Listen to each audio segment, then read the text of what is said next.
So my name is Daniel. I'm married to Karen. I'm a neurosurgeon, and I got involved with Islam serendipitously a few years ago. We'll talk about later. Oh, that's it? Okay. My name is Ahmad. I'm Iranian. I've been living in the States since the late 80s. I came, I went to go to college here in Providence, and then I was doing something completely different. I was studying semiotics and linguistics and filmmaking, and then I decided to take a year off and go to India and work in Indian television, and that sort of got me interested in gardening and garden making. I don't know that television and gardening. No, I had the chance to visit a lot of garden sites in northern India, which have a lot of Persian influence, and so that led me to apply to the program at Harvard at the GSD for landscape architecture, which The Graduate School of Design. The Graduate School of Design. Yes. And I did an MA there, and then I came and worked in New York in a firm. Architecture. No, architecture firm as a landscape architect. And then the frustration of being an landscape architect in an architecture firm led me, and also the pushing of my parents, who are both architects. And actually, it was a funny anecdote. When I told my grandma that I got into Harvard, she was really excited. She goes, "Oh, you did Harvard, fantastic!" She recognized the name. Yeah. We had, and my aunt had been medical school there. A lot of people had been there, so she was really excited to. So what are you going to study? And I said landscape architecture. And she goes, "What?" I go, "But you're going to Harvard to be a gardener?"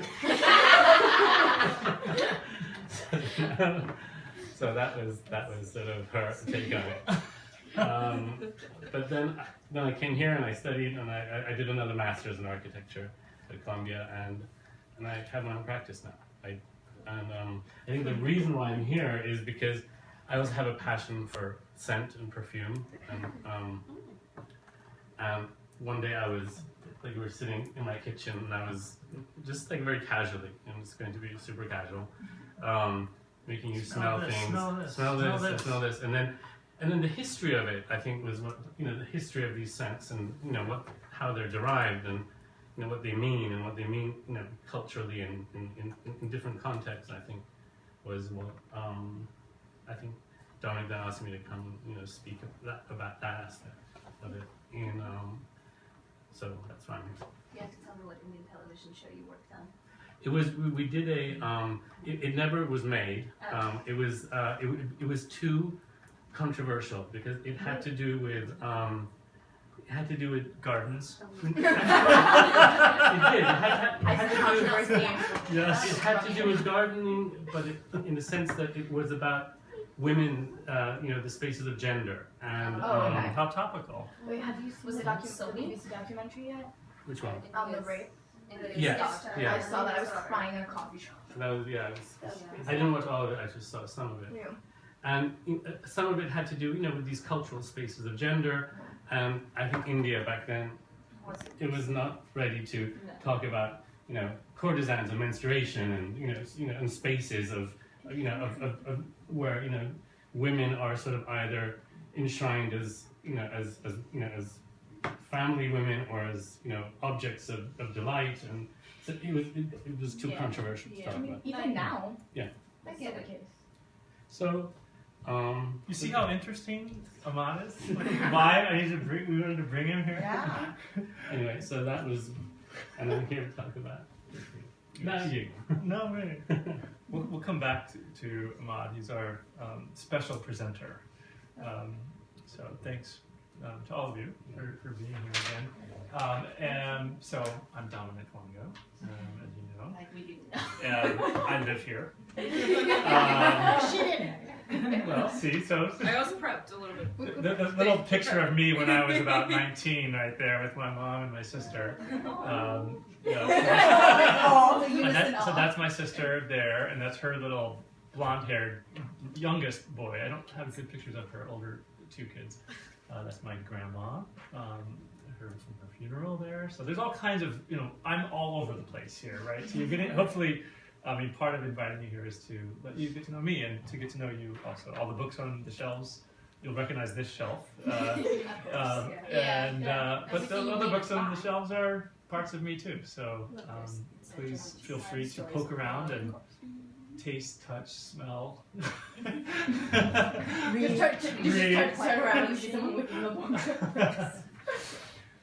on the so we're going to say a little bit more about why we're here and what we're doing. Why are we here? Well, probably to enjoy ourselves, and to build community, which is why you guys all have just shared a little bit about you, so we can all kind of come together and bond.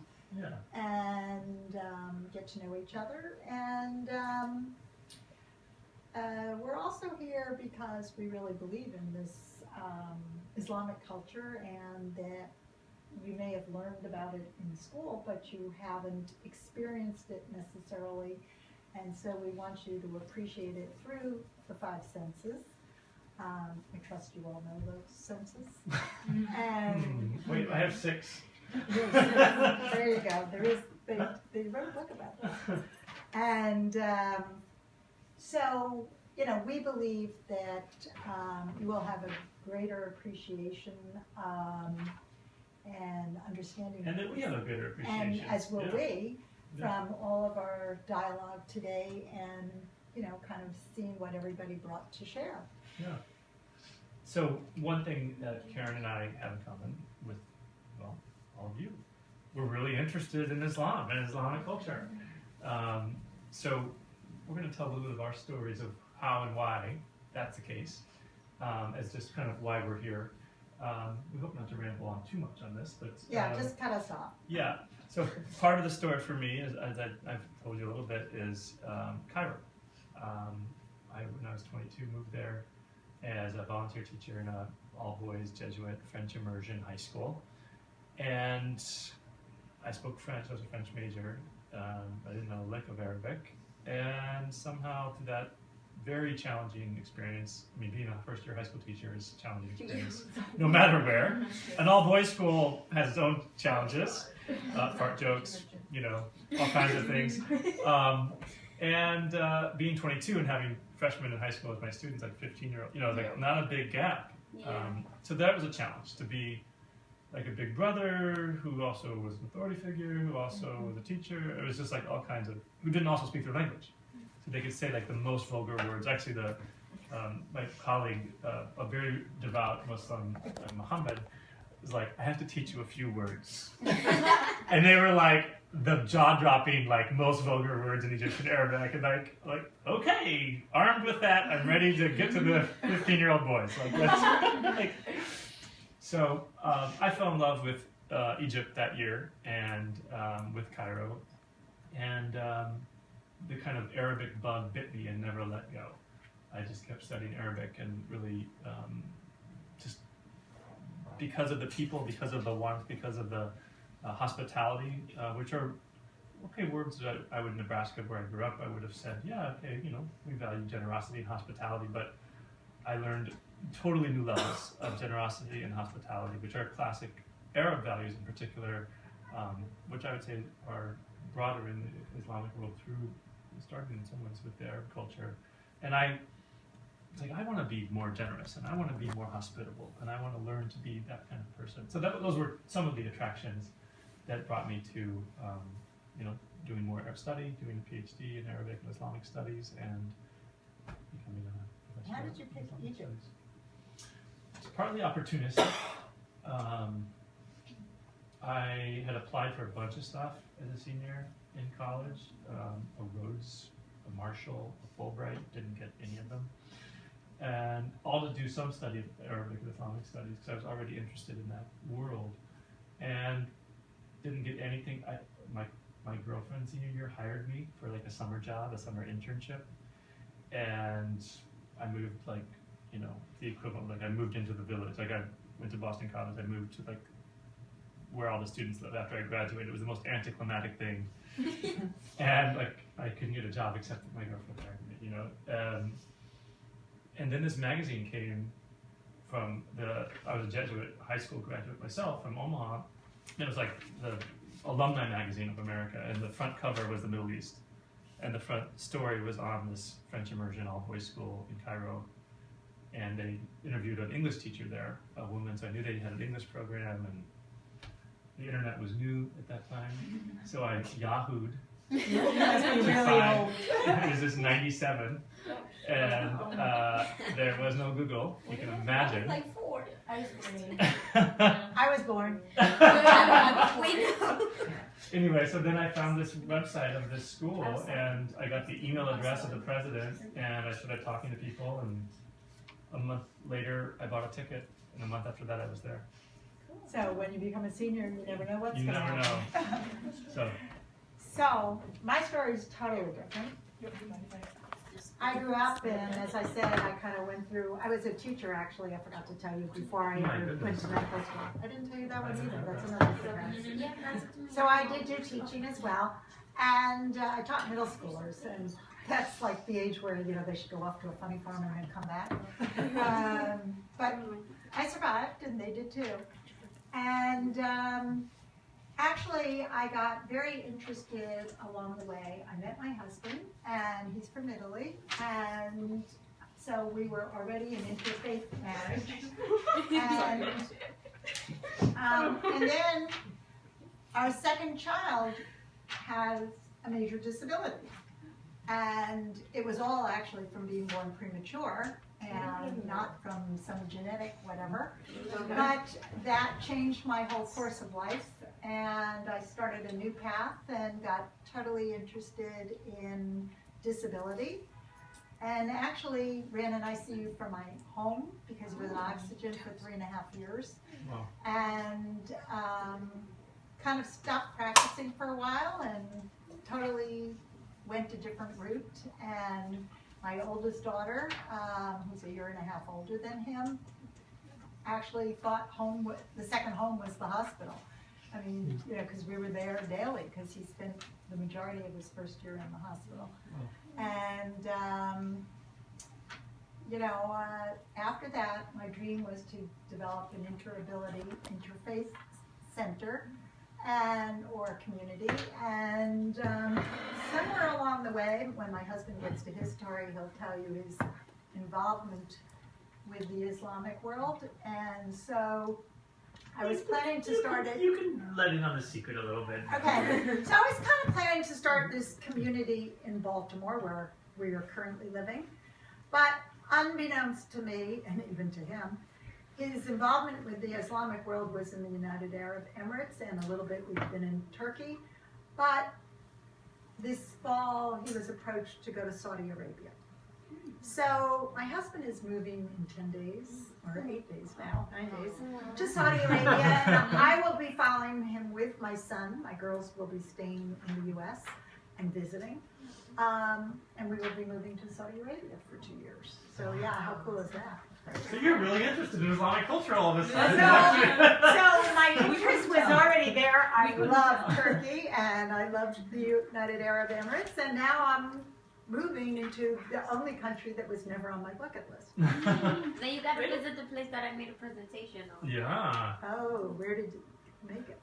What? Hold your thunder. Yeah. Hold your. Oh, you're getting there. Yeah, Okay, show- gotcha. show I thought you meant yes. in the other country. I've seen the presentations before. It was not on my bucket list. Do you want to know why? Why? Sorry. Because I happen to be Jewish. Oh. I told you we have an interfaith marriage. And if you know anything about Saudi Arabia, the one thing they do is, besides their issues on women, which I also fall into, is they do not welcome Jews at all. Or So any, if any you have other a faith as stamp, well, right? what? Any other faith. Well, technically, Yeah. all faiths. And so, you know, we're going, because Johns Hopkins has a merger with Aramco, which is a big oil and engineering company, which started off in California, for you Californians, as Shell and American Oil. And so the gist of it is that Hopkins does the visa, and there's 2 religions, Muslim and non-Muslim. So my interfaith marriage just became the same faith. We're both going in as non-Muslims. So, I would too. yeah, We all would. yeah, exactly. Is So, that going to be like kept like when you're Well, there? I'm certainly not going to announce it at the border, but I mean, I was just wondering. in your home, you can do whatever you like. I know all of Hopkins knows. I don't know if all of Ramco people know. I probably will pick and choose who I share that with, just for my own safety. Oh yeah, of course. yeah. I was just curious. Yeah. 100%. So that's kind of my story. Thanks, Karen. Does the U.S. Embassy in Saudi offer sort of? There is there is a U.S. embassy right in. So So like in the services, or like let's say if you want to. there are Christian services in Yeah. the embassy. Right. I know that from my time living. Well, I used to have a job that brought me to Saudi Arabia every month for a couple of years. But you have to be registered as a resident, so I wasn't, as I was a. I don't know if there are And Jewish actually, services. that part I haven't Yeah. been told yet. But on the compound that we will be living, which is owned by Aramco, and is actually excluded from a lot of the Saudi Arabian rules, except that like there's no wine in Saudi Arabia, but you can't bring wine in. But there are a lot of people that produce their own wine, or I don't know how they smuggle it in. I was gonna say, what are you gonna Isn't do? there, I'll find out. I'm sure. Isn't there like a diplomatic store? I know in Pakistan we had one. No, Different. no, it's not Saudi. Saudi Arabia has different rules than everywhere else. I mean, when you land in Saudi Arabia, you have to put your magazines away, Yes. even if you're not staying, because they don't want to see the face of a woman without a veil. Right. So let's Yeah. pause this one. Okay. Yeah. Yeah. This is Let's- like this is all the questions. so. This is a very interesting person over here. Yeah, This is a we've got- very interesting person over here. I'm glad And all that of you are very yes, and you can put your hand on your right and your left, and you have very interesting people next to you. So this is part of the building And community. and part of the experiencing, because you can't just make these assumptions and think you Yeah. know everything about people, Yeah. because there's surprises wherever you go. So I'm delighted that our curiosity about each other is piqued. That's part of what this is about. But let's move on. So let's kind of we give can them get the to. order of the day. Well, maybe, first and- we need to talk about oh yeah, our the leadership connection. Oh, So Karen and I yeah. have more in common than just an interest in Islam. Ah, you had to remind me. We are also, and this is something that you don't know about me, we are also, I do. well, yes, you do. And Ahmad knows, fun. he likes to, we are developing ourselves as leaders. So we are in a leadership development program, a year-long program that includes 4 week-long retreats. It includes weekly calls with a group. There's a group of 24 of us going through Right. this. And it includes a project that one does with a partner. This is that project. And you are the lucky winner. So we're your guinea pigs. We are No, giving not as a guinea gift. pigs, winners. Islamic culture, no guinea pigs. We drew the lucky card. You did, because how cool is this? Instead of a snow day makeup, you have this. I mean, So what else about our being this leadership thing? Should we so tell them, this Karen? leadership thing is, they're training us to be what they call co-active or co-creative. And so we've learned to work kind of in tandem. Try the sauces with it too, they're also good. And so what we've done is we've learned to create from each other. And one of the experiences we did on our second retreat Was a ropes course. was a ropes course. Has And anyone here done a ropes course? have you ever gone on a ropes course? Oh my God. Like, where is it? Like boot camp? It's in the This one mountains was of in North Carolina, but Carolina. they're all over. Yeah. No, I know my kids have been on it. No, They're going, it's oh, we've done that. I said, not the one I did. Thank you. Yeah, a ropes You guys course. have pictures that you wanted to Do you have pictures? I Yeah, might be there able are to dig some up, pictures. but There are some. so we are wearing like We weren't in our best we're wearing stuff. helmets, aren't we? We had, they harnessed us up with helmets and Harnesses. harnesses and. Because are they the tall ones? Well, the one that so we had to do. Keep going. Yeah, Ahmad is so they're the ones confused at the top here. of the- Harnesses. Yeah, like with mountain climbing. Oh, okay. It was like mountain climbing Like here. a bit, like a Like horse. out of the fields. And picture this particular time. She harnesses me up and I plow. I'm the plow. Picture this. In this particular time, it was January. And believe it or not, by the time we finished the afternoon, besides the fact that it was freezing like last week, It was actually snowing. So let's tell them quickly about our little partner thing that we did, because that's the... Oh, so here was the rule. I mean, we were supposed to, you know, it was a group about this size, actually, and we were divided up, the 24 of us, into 2 groups. And we were a team, and we had to tell a story, and we picked our story, believe it or not. It was how to grill chicken. It was supposed to be a workshop. Yeah, we were supposed to be a teaching workshop on how to grill chicken, which we had about 3 minutes to figure out. While we climb up a pole, like a telephone pole, with little... Oh, with the things on the side. Yeah, it has like little staples in it. And picture, it is really slippery out because it's snowing. 4 stories high, like 70 feet. Oh my God, yeah, it's like climbing up to the top of the And then you get to the top, and then you have to get onto like a tightrope. A tightrope. A wire. A wire, stand on it. And then walk to another tree. And, you know, and the trees are, I think, a little further than this. You have a harness on. You have a harness. So. And then there are ropes hanging But from believe above. me, we were thinking, what happens if we fall? What if the ropes don't work? Oh, it was a lot scary, not pretty scary. And the idea of it was that the 2 of us were supposed to kind of lean on each other to survive this and execute it in good fashion. Find what resources we need in each other. So if I need courage, I look to her for the courage. If I need stability, I look to her. And if I panic, he's going to say, don't panic. I'm going to say, why the hell not? I mean, don't look down, you know? So, and it was interesting. Teaching the workshop went really well. And they were able to ask questions like you were doing as we're teaching. And, you know, they're asking us, well, how long do you grill the chicken? What seasoning do you put on? I was like, who the hell cares? I mean, you must be kidding. I said to him, you keep talking, I'm going.